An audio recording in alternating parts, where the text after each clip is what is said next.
Alright, hello everybody, Friendly Red here, back for the usual monthly report of upcoming games on my radar. After the insanely busy end to the first quarter of 2026 last month, the beginning of our second quarter of the year here is, perhaps thankfully, a bit less busy. There's not nearly as many games releasing this time around that popped up on my radar, but I'd say April still has a nice batch of titles for us, as you'll soon see.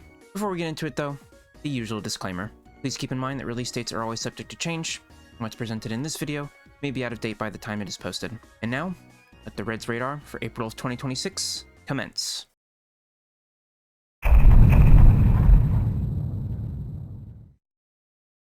We've actually got to get a bit into the month before our first topic of discussion on the 10th releases, that being Tamashika. This is a very stylish, somewhat trippy looking new arcade shooter coming to us from Quick Tequila, the developer behind the Lovely Planet series of games, which I've apparently bought at some point on Steam, but haven't actually got around to playing any of them yet.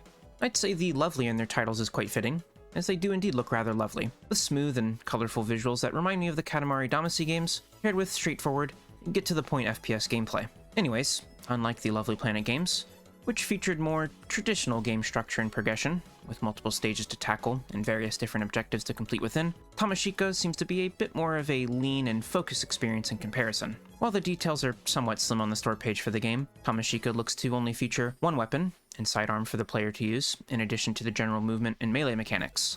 And all of that moving, shooting, and slashing you'll be doing will be contained to just a singular level in the game. While only featuring a single level in your game may not sound particularly ideal to most, the singular level in Tamashika is actually procedurally generated, with the store page claiming that the layout changes every day, which honestly does seem pretty cool to me personally. And given that the focus of the game is to, well, stay focused and attempt to clear the stage in one go, through trial and error, repetition, memorization, and, again, focus, I think that gimmick should work out well, and should add to the game's replayability. Even if you manage to clear a run one day, you can know that the next time you boot it up, you'll have another new challenge to tackle. While it may be a bit of a smaller or experimental experience, Tamashika still looks like a lot of fun, and I'm happy to have learned of it during my research for this video. I'm certainly going to be checking it out, and I think it'll be a good pick for anyone who enjoys some fast moving and shooting, or for people who want a game that's just about the gameplay and nothing else, with no story, unlocks, cutscenes, or any of that to worry about. Just hop in and cause some mayhem. Tamashika will be releasing on Friday, April 10th, for PS5, Xbox Series consoles, Nintendo Switch, and PC.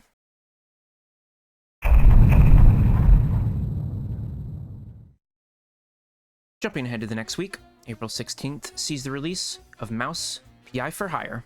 Have you ever been sold on a game from just its art style alone? That's exactly how I've been with Mouse ever since it was first teased all the way back in 2023, and now, just a little under 3 years since then, the game is almost in our hands. Similar to Cuphead, Mouse leans heavy into that vintage 1930s animation and cartoon aesthetics, but rather than applying that style to a 2D side-scroller boss rush game, Mouse is instead a single-player, first-person shooter, but with both time-era-appropriate guns and more wacky, slapstick weapons and tools to use, an appropriately themed detective narrative and mystery tone cover throughout the game's campaign, a snazzy, jazz-infused soundtrack to go alongside the monotone visuals, and the developers over at Fumi Games even got Troy Baker to voice the game's protagonist Jack Pepper, which is a 10 out of 10 name for Mouse protagonist, by the way. While I do think that the audio and visual presentation of Mouse will still be its strong suit, looking into the game some more, the actual FPS gameplay side of things doesn't seem like it's anything to write off either, with a store page for the game promising fast-paced, movement shooter-like combat, in addition to some unlockable traversal abilities and Metroidvania-inspired levels, which, when combined with the sublime visuals and music, makes for quite the new standout FPS release. Mouse PI for Hire will be releasing on Thursday, April 16th, for PS5, Xbox Series consoles, Nintendo Switch, Nintendo Switch 2, and PC.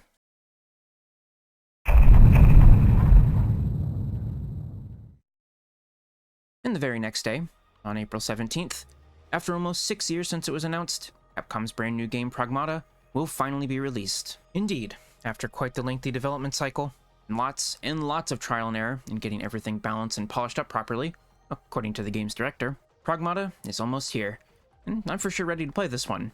And it's not just because it's another game from Capcom, I swear. While that is certainly a point in its favor, Pragmata's got a lot of other things going for it as well.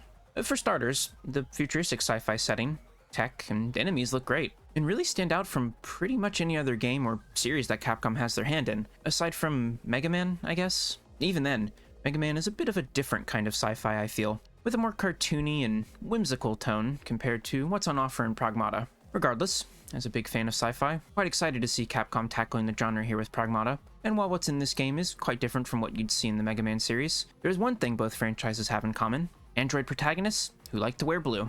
Unlike the Blue Bomber, Pragmata's android protag Diana isn't much of a combatant herself, which is where the other protagonist, a human by the name of Hugh, fits into the picture, and leads into another one of the game's highlights, which is the unique blending of third-person shooting, platforming, and exploration with real-time, puzzle-solving hacking mechanics. In most games I can think of that incorporate them, the hacking minigames are usually there to open a way forward or unlock containers, but in Pragmata, hacking is a core part of the experience at every turn, as you'll be using it for similar functions like those I just mentioned, but also during combat, with Diana able to hack into enemies and soften them up for Hugh, so he can make quick work of them with his various different tools and weaponry. It looks like it'll be a pretty hectic and flashy experience, what with the juggling of hacking alongside all of the other mechanics, and overall, Pragmata looks to be quite a fresh take on the action-adventure genre. I suppose we'll have to wait just a bit longer to see if all the extra time Capcom took with the development of this game paid off, but I've personally got my faith in them delivering with Pragmata, much like they've been doing with all their other releases. Oh, and there is a demo out for the game now, so if it seems interesting and you want to give it a try before settling on a purchase, you have that option available to you. I've not gotten to the demo myself, but I remember seeing good things about it back when it launched, which is great to see, and further reinforces my faith in Capcom delivering with this one. Pragmata will be releasing on Friday, April 17th, for PS5, Xbox Series consoles, Nintendo Switch 2, and PC.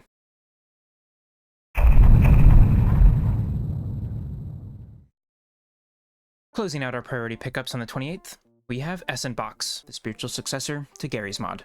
You heard that right, Box is effectively Garry's Mod 2 in all but name, and if you're familiar with games like Dreams on PS4, or the creator tools found in stuff like Fortnite or Roblox, then you can kind of know what to expect with Box, as it's essentially that, but built on Source 2, Valve's in-house engine that was used to create some games you might have heard of, like Half-Life Alyx, Deadlock, and CS2. I'm personally not all too interested in the creative side of Box, at least not right now, but I am interested in browsing and playing all of the different games, creations, and other experiences both the developers at Facepunch and the community as a whole put together and share with the world. There's already some great looking examples and footage out there of what's been done in the game by the community members who've been testing it out ahead of launch, and you just know that there's going to be some insanely talented people out there who will cook up some amazing stuff for us once the game is out for everyone. Box will be releasing on Tuesday, April 28th, for PC.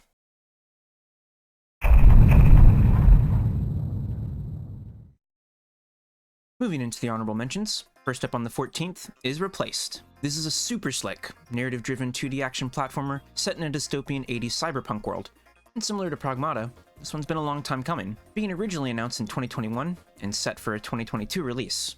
While that obviously didn't end up panning out in the end, I'm glad to see the game was able to make it through any trials and tribulations it had during its development, and it looks like the devs at Sad Cat Studios used their time wisely and effectively, as they've cooked up a game that looks fantastic and probably plays just as nicely as it looks. And the similarities with Pragmata continue on. Much like with that game, Replaced does have a demo out now, if you want to give the game a go, ahead of its full release. This one will be out for Xbox Series consoles and PC. 2 days later on the 16th, Tomodachi Life, Living the Dream hits the scene. Sequel to the 3DS original, Living the Dream seems pretty similar to that original game, with the premise being mostly unchanged, aside from the setting/locale. Create and invite a bunch of Miis to an island paradise, and watch as they begin to live their lives and interact with one another, while also influencing certain aspects of their lives and nudging them into certain scenarios, if you so choose. I personally don't have any experience with the first game on 3DS, or the other series I'm about to compare it to, but to me, Tomodachi Life kind of feels like the Nintendo version of The Sims, and while I see its appeal, the original game was never really too high of a priority for me to want to play, and that remains true here for Living the Dream. I am happy for the fans of the series though, as I know they've been clamoring for a new game for quite some time, and there is a demo out now that Nintendo just released at the time of writing here, so perhaps I'll give that a go sometime, see if it changes my mind and gets me more interested in playing the full game sometime in the future. This one will be out exclusively for Nintendo Switch. Heading right towards the end of the month for our last two honorable mentions, Ys Memoir, Revelations in Celceta, releases on the 28th. The fourth game in the Ys series, in the entry that chronologically follows the events of Ys 10, Revelations in Celceta isn't necessarily the most exciting new Ys release, as there's not a ton that this version has over the currently available version of Ys 4 you can get on PlayStation and PC right now, which is known as Ys Memories of Celceta.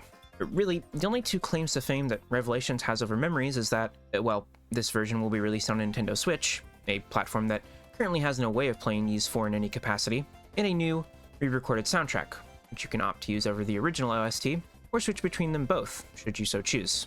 But yeah, that's all there is to this one. A very slightly refreshed version of a pretty good action RPG, making its way to a new platform, but not much else. I don't really know if I'll be picking this one up myself, since I already own and have played Memories on PC, but I figured I'd at least give it an honorable mention, given how much I really do adore the Yi series. This one will be out exclusively for Nintendo Switch. Capping off our honorable mentions, we've got Saros on the 30th. This is the spiritual successor to 2021's Returnal, which was a great third-person shooter roguelike by Housemarque.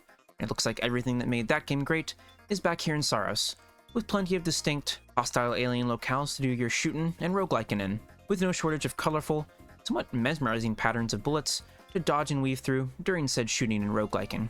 I'm actually pretty excited to play this one, and the only reason I've got it here as an honorable mention, and not a priority pickup, comes down to how I would like to enjoy this game. Don't get me wrong, I certainly can still play and enjoy shooters on consoles or with a controller, but when given the option, I'm always going to pick playing them on PC with mouse and keyboard and higher frame rates, which I'm hoping will someday be attainable with a PC version of Saros, as Returnal did eventually make its way to the platform after being a PS5 exclusive, and I hope the same can happen with Saros. Then again, the current rumors are that Sony is shifting away from releasing their titles on PC, so unfortunately that day may end up never coming, but I'm willing to wait and see until they say something concrete about that before deciding to buy the PS5 version, if that ends up being the only way to actually play the game. I really hope that won't be the case, but only time will tell, I guess. This one will be out exclusively for PS5.